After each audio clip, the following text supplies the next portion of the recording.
Oi pessoal, tudo bem com vocês? Hoje o assunto é estiramento muscular. Eu vou explicar para vocês um pouquinho o que acontece com o seu músculo durante o estiramento.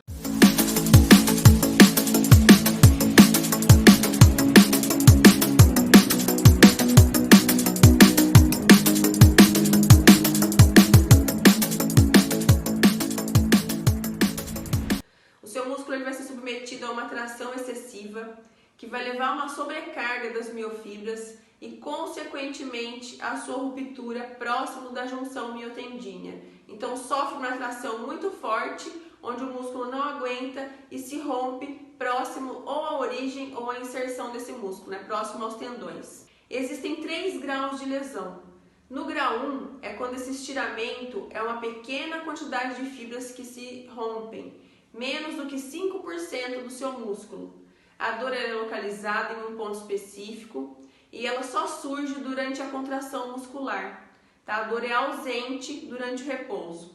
E antes de dar continuidade, inscrevam-se agora no nosso canal, deixem um joinha aí nos nossos vídeos e enviem para as pessoas que necessitam do nosso conteúdo.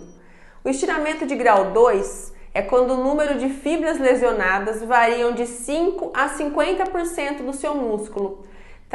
Vão ser encontrados os mesmos achados da lesão de grau 1, onde você não percebe edema nem hematoma no local, A hemorragia no local é moderada, o processo inflamatório do local é um pouquinho mais exuberante e a diminuição da função é um pouquinho maior, onde a resolução também do problema é um pouco mais lenta, comparado com a lesão de grau 1. No grau 3, essa lesão ela geralmente ocorre desencadeada por uma ruptura completa do músculo ou grande parte dele. E o resultado dessa lesão, que é acima de 50%, é uma importante perda de função, certo? Com a presença de um defeito palpável ali, você consegue perceber bem.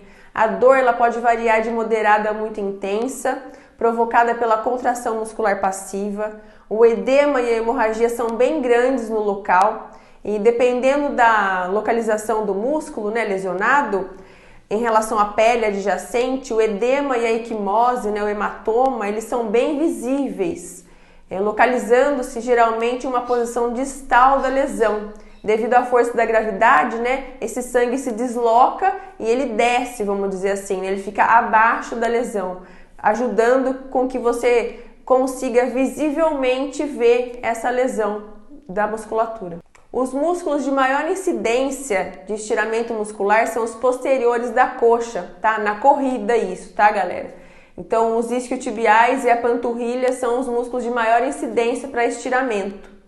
E as causas, ocorrem geralmente durante a explosão muscular na corrida, durante um salto ou arremesso, que vai combinar com a interrupção abrupta do movimento. É como se fosse uma freada abrupta durante o movimento. Vai gerar lesão.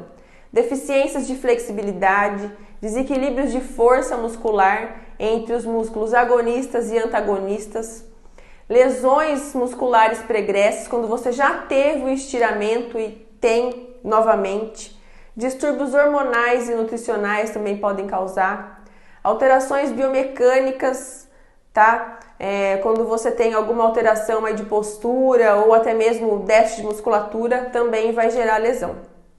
Os sintomas, pessoal, de um estiramento, normalmente é uma dor súbita, localizada, de intensidade bem variável, Algumas vezes acompanhada de um estalido audível, que é quando estoura o músculo, dá para você ouvir o barulho. E a sensação de quem já teve, diz que é como se fosse uma pedrada no local do músculo. O edema é bem localizado, há uma tensão aumentada do tecido ao redor, e a possibilidade de um defeito, uma depressão no local, que é bem visível e palpável. Um hematoma, que o tamanho vai depender do grau da lesão. A contração contra a resistência, ela vai revelar dor local e impotência funcional, caracterizada pela incapacidade de se mover a articulação. Esses são os principais sintomas do estiramento.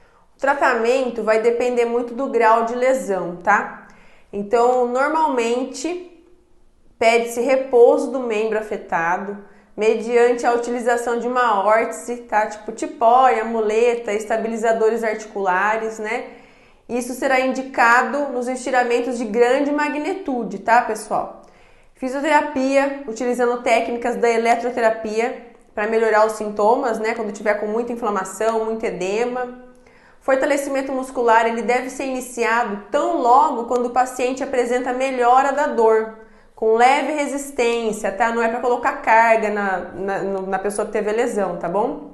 Você vai aumentando aos poucos a intensidade conforme a tolerância desse indivíduo. Os exercícios excêntricos, né, eles são fundamentais na recuperação da lesão e no retorno gradual aos movimentos do esporte. Existem alguns critérios, tá, pessoal, a serem respeitados para o retorno ao esporte, no caso da corrida, né? Que são a flexibilidade semelhante ao membro contralateral, a amplitude de movimento tem que estar normal, a ausência de dor e critérios de força muscular semelhantes aos valores prévios à lesão, tá? E ao membro contralateral. Tem que estar pelo menos acima de 80%, né? De recuperação. Uma avaliação de força é importante ser feita, tá? No final do tratamento, para que você consiga identificar se ainda há déficits nessa musculatura e se pode haver lesões de repetição. Para finalizar, eu vou falar um pouquinho sobre a prevenção do estiramento muscular. É muito importante que todas as vezes que você for correr ou praticar qualquer esporte, né, você faça um aquecimento, tá, galera? O aquecimento é muito importante para que você deixe a sua musculatura pronta para a atividade que você vai exercer. É muito importante. Então, não é nem o alongamento, o pessoal acha que é alongar. Não, não é alongar, é aquecer mesmo. No caso da corrida, a gente trabalha sempre com aquecimento, né? Utilizando os exercícios educativos de corrida. Eles são muito importantes para corrigir o movimento e para que você evite essas lesões por estiramento muscular.